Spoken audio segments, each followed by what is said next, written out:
Alright, today's video is something a little bit different. Don't worry about it, I'm not getting into basically gaming videos. I specifically decided I wanted to do this one here just to show how even in a pretty well made game, they still do make mistakes, obviously. A lot of the people don't have the experience with certain weapons and that. And even I don't have the experience with most of the weapons that are in here to give a proper, accurate setup for it. But I just wanted to show some of the ones I've had experience with and some of the stuff I know of and how, to me, it's sort of their inaccuracy sort of not, well, it ruins the gameplay a little bit for me, because there are some things that I would see as it being useful if they did it that way, and other things just see mistakes. I know it's based a lot on the fact that a lot of this information isn't out there in easy spots to find, and a lot of the people who do this are programmers and not weapon historians and stuff like that. But I just wanted to go over the different small mistakes and some bigger mistakes that they've made with these in this game. That being said, it is a very well-made game. I really enjoy it. It doesn't, like, I'm not regretting buying it as a game. I haven't played very much with it, but just the setup of this game is very well made. It reminds me of the Forgotten Hope mods back in the day, where they really stressed working with team or with your team. And they didn't make it super easy to figure out who the enemies were. You really do have to learn the uniforms in that so that you don't make mistakes in that and shoot your own guys. And I've had a problem with that already, where I just see the opposite team and I have a hard time differentiating their uniforms because I'm just not used to it. I'm not someone who's got much expertise on the different styles of the uniforms. The helmets are basically what I rely on whenever I see somebody, so it does make it a little bit more difficult. As time progresses, I'll probably get real used to it. Anyways, that being said, very good game. If you do want to buy it, you're not going to lose out, especially if you like World War II's weapons and vehicles and stuff. They do a very good job on it. Armorer's Bench, I mentioned this last time, but they did actually write TNT 2 on the Piet bomb, and there are, as you mentioned in your good video on the Piet in video games, a few inaccuracies on this thing here, but all in all, it's pretty, they did do a pretty good job on it. Their sight's a little low in the front there, but you could unscrew that in the real one, so maybe they just saw one that was a little lower than usual, and they use that as a reference. Obviously they're working off of pictures. Not many people have the actual Piet to deal with, and it's getting harder and harder to find at a decent price. I don't like how the front of the bomb is, but what can you do? Interesting thing I found out here, just because I was about to start this video, is that they have different sounds for the semi and full auto on this thing here. So I'm assuming they do it for other guns too. But shooting semi one shot at a time, switch to full auto. It's still one shot, but they have the extra sound full auto, because most people hold the trigger anyway when they're in full auto. Alright, let's get on with this video then. As I said, anyone who's watching and is getting very angry that I'm playing a video game instead of showing guns and that, the reason I'm doing this is for this here. In this game you get to test out all the weapons, or pretty much all of them, on the testing range here. So I wanted to show you a few of the weapons that we don't get to play with in real life for the most part, and how, although they did a good job with a lot of them, some of these things do need a little bit of improvement, and they have already improved some. So how about we start right off the bat with a Lee Enfield number 1 with the grenade discharger cup. Although that does look like a number 4 with a grenade discharger cup. And I just realized that now, so I don't think they ever made a discharger cup for number 4. I could be wrong though. So it would have been much more interesting if it was a number 1 than not number 4, but anyways, I can't be sure about this, so obviously don't quote me directly on that one there, but I know the front end of the number 1 has the cutouts to lock this thing on. Alright, as most people know, this thing does fire just a nose bomb out the front end of it. That means that you fire and it has the delay of it, of a nose bomb. As you'll see here, we're going to fire the nose bomb, and they seem to have put a impact fuse in the programming for it. So we'll just line it up on anything here. I'm not going to be able to hit anything because it's 25 yards, but as you saw, there was no proper delay on it. It sort of looked like it fired a bullet on the front end of it, and even the round looks like it's an actual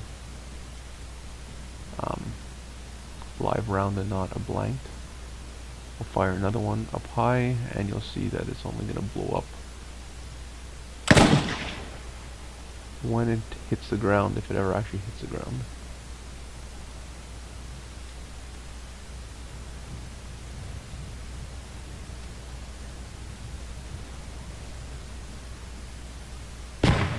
Oh, it went off, don't know where, but you could hear it on the audio. So yeah, that should have blown up way before the actual explosion happened there. And that's one of the things I have problem-wise in this game. Next one, if we stick with the actual grenades here, we have a Mark II grenade on an adapter for it on a Garand.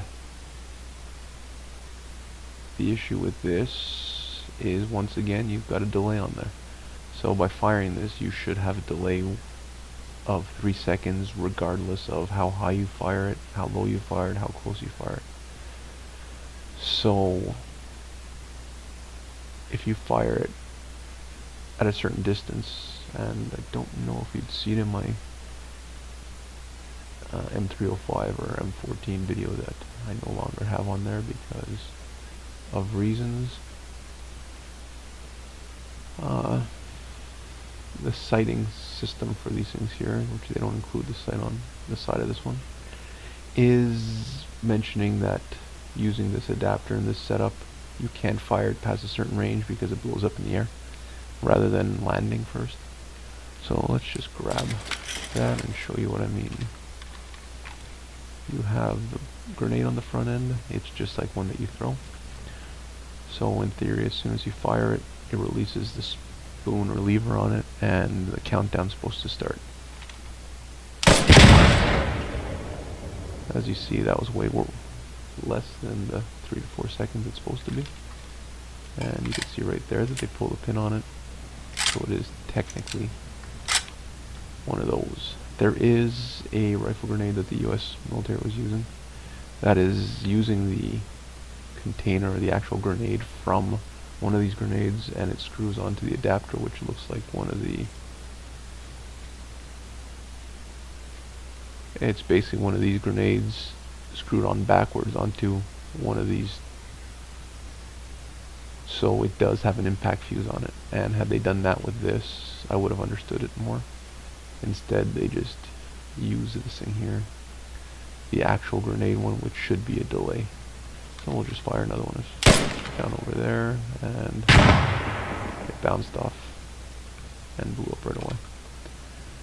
If we continue with the actual grenades themselves, one of the ones that bothers me, and it does the same thing with the all the German grenades. I'll grab one of these to show you. I have a video on one of these with my delay that I made for it. Doing that starts the delay. This means I have anywhere between 4 seconds or 8 seconds, depending on the fuse that's being used, to get rid of it. If not, it's going to blow up in your hand. There is no lever keeping it from striking a primer or anything before the delay, so pulling on that is a friction. I think it's almost like lighting a match, which starts the delay. As you see here, I haven't blown up, which is obviously a problem because I should have by now.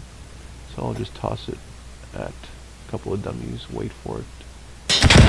And like I said, beautiful graphics and everything.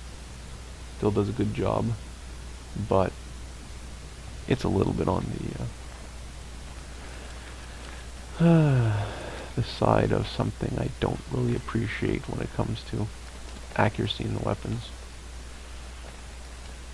I'm not going to go into the grenade launcher for that. It works pretty decent. All these have the same problem. They all are supposed to have friction igniters, and instead until you let them go, they don't start counting. Let's go into, I'll grab the Piet since Armorer's bench did that, and since I have fired a Piet before with just my homemade round, I do get to appreciate this a bit more. I'll lie down. It's not going to be a clear shot because I'm not holding it the way it's supposed to be. It's about an 80-yard tank anyway, so I could set it to middle distance, and aiming about there should get it to where it's supposed to be. This should pretty much rattle your teeth when you're firing it. It is going to push you back, as you see in one of my videos. In this case, it's anemic on that. It should really kick back so you can't actually see what you fired at. I'll reload it too.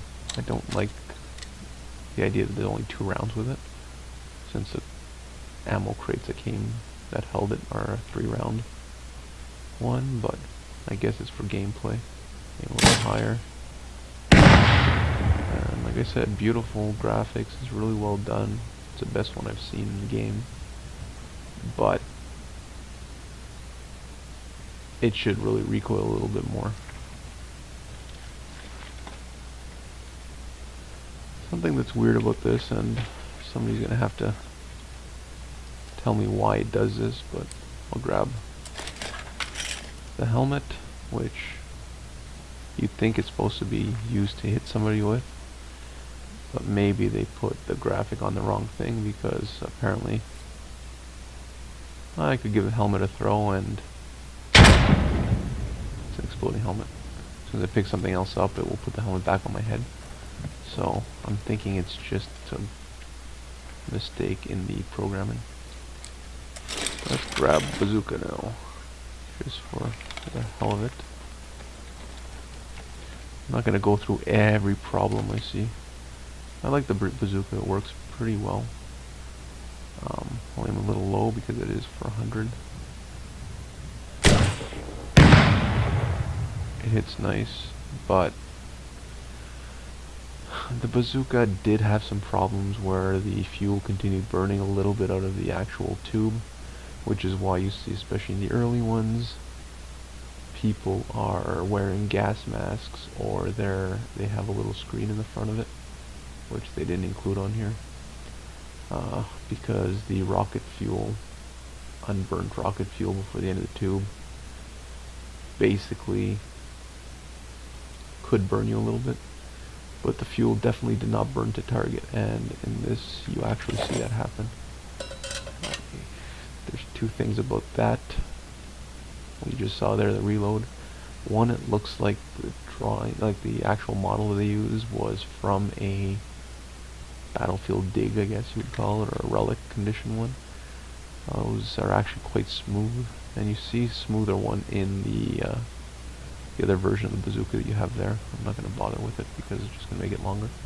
But I'll fire this and see. You see how the fuel is still burning and the smoke is still tracing on it. There's a good video out there where they show you how they use the bazooka. It's a US military training film. You can see right away that the bazooka is in free flight. The bazooka rocket is in free flight at that point, which makes sense because if you have a rocket firing behind it, the control is not following a proper arc, and your ballistic trajectory, I guess you would call it, isn't on it. It won't follow properly. It'll cause different problems. If you look at the way the Panzerfaust, sorry, not the Panzerfaust, the RPG-7 works, most of the problem with it is training people to use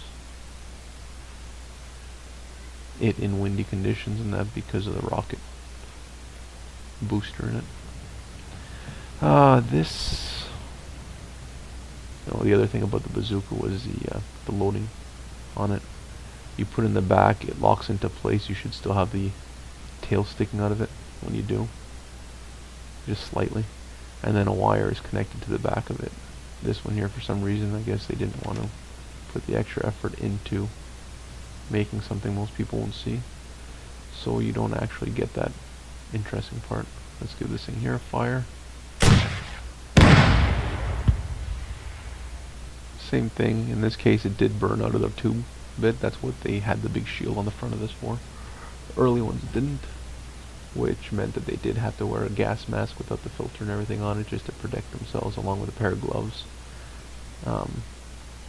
This shield made it heavier, and I do like that they added the extra little piece of glass in there, the spare piece at the bottom, but that's not much of a difference. You don't really use it, unfortunately. It would be interesting if the more you shot this, the more the glass got damaged from the burning particles, and you had to switch it out at one point. But for the amount of times you use this before getting killed, most likely in a game, probably wouldn't do anything for it. Alright, let's go to what I was trying to pick up, but I failed to pick up. Machine guns and that, I have no real experience with them. Most of the rifles I don't have experience with, except for a Mauser, the number 4, and the M1 carbine. Yeah, I don't think I've fired any of the other rifles here. Thompson, but only in semi-automatic and not that version of it. Yeah, like I said, Mark, never had I've held a Sten, never actually got to shoot one. Bren, same idea. Yeah, so all this, somebody like, I guess, Ian from Forgotten Weapons, or the crew at C&Rsenal, I guess it would be much better at talking about that. Alright, now let's pick up the Panzerfaust, which I find... I can't get my freaking numbers and my letters right. Seeing how new this is for me. Alright. So, Panzerfaust. They did a good job with the model and everything here. But, because most people don't realize that Panzerfaust is actually just a recoilless weapon, not a rocket, they made the same mistake here.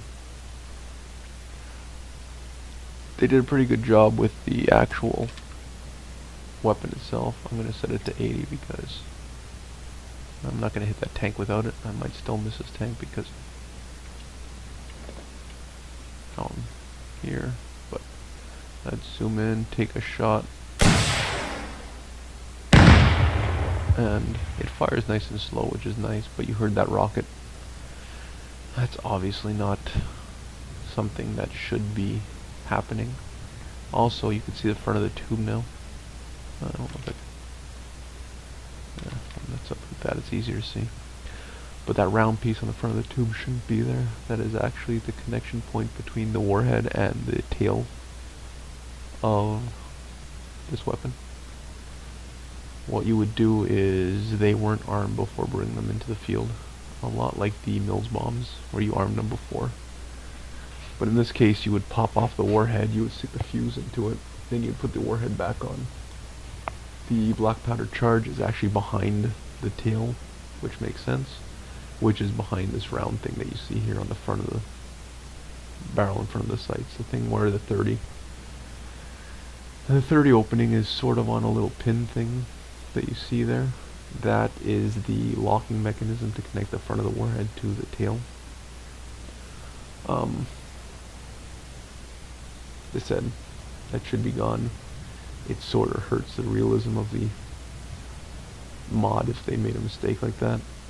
I understand that in a lot of the pictures you see that, and it isn't a big deal for most people playing if you've had the experience with these, if you've researched them a lot because you wanted to build one, for example. You will notice these problems, and I did spend a lot of time researching this, the Piats, a lot of the anti-tank weapons, because I've been fascinated with them since a very young age. The Piat probably since the 90s, when I used to get the numeric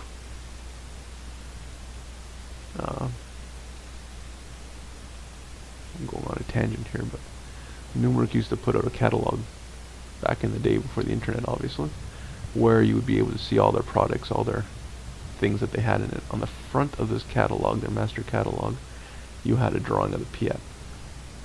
Sort of like that cutaway drawing that's really popular. And I've always been fascinated in that weapon since that.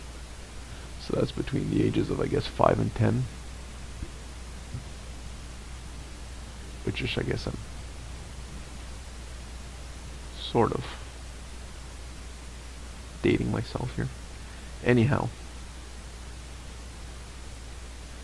I just wanted to go over this with you guys just to show you that I still love this game. It's a really fun game to play. It's tough. Sometimes you just get taken out all the time. I'm not good at it, but hoping to get a little bit better. It is really fun to work as a team with people.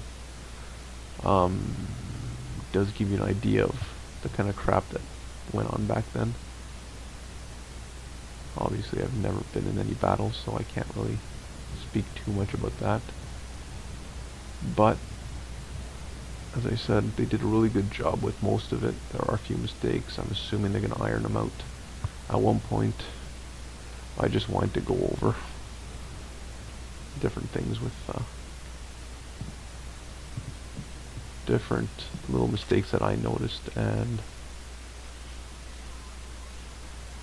that doesn't really hurt gameplay for the most part, but it does if there are certain things that would be interesting, like if you are using a rifle grenade that should basically have a delay. In theory, you should be able to fire it over stuff and set it off before it hits the ground. It could change gameplay a little bit. Sort of like an airburst effect. And in theory, you should be able to do that with the Mills, because the Mills bomb, and even that one there, if you do have the actual grenades that you throw, you should be able to use the same settings for that. Whether it's thrown by hand or thrown with a rifle, it shouldn't change anything. Anyways, this isn't something I'm going to do often. I just really felt like I should go over this for people who have an interest in the weapons. They're still fun to use if you can't get your hands on any of these things here. Just a side view of the connecting point there in the sheet metal piece. Anyways, yeah, it gives people a chance to play around with weapon systems that they don't normally get around to. But I'd like it to be more of a simulation to what real life would be. Just so that you're not missing out on anything type thing. Most of us can't get our hands on the exploding parts of it. We can't try to hit a tank with it in real life, so it's nice to have a game where you could spend a few hours chasing down vehicles and trying to hit them in the right spot to get them to explode. And if you haven't played this game, I'll try to grab something that I could shoot. Yeah, I'll just use a bazooka, I guess.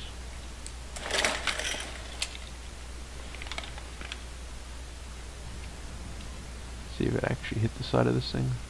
Just for a final farewell.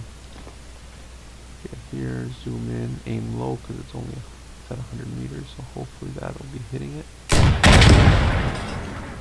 And I hit something, but nothing worth anything.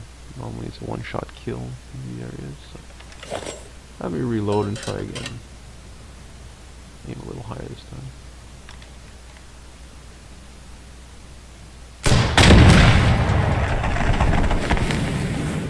As I said, it's a very pretty game. And if you wait over here now that it's all done that, you can hear the actual ammunition going off in it. There you go. So I find that interesting add-on to it. It'd be cool to see the actual penetration, like the actual hole on the side of it, but not always going to be possible, I guess. That's basically it. I have actual videos of me showing other stuff in real life that I have to just edit and put out. I have a couple where I have to test fire stuff for you guys. So you probably won't be seeing any more gaming stuff, so I'm sure a lot of people are about to hit the unsubscribe button. Might be happy to hear this, that it isn't going to be focusing on games much. But here's to hoping that you guys sort of enjoyed this. If you do like playing games and you do like World War II, I do recommend this game. They aren't paying me for it. I bought this thing at a discounted price when they had the sale. So I paid half price for it, and it's worth the full price. Like, it really is a nice game. It is a good game to play. I just wish more people would play it, more servers. Right now it's still full servers, but maybe 4 or 5 full ones that I'm able to get into without a bad ping, because it's much more popular in Europe, I think, this game than North America. Anyhow, I've already rambled enough. Hope you enjoyed this kind of video, and thanks for watching.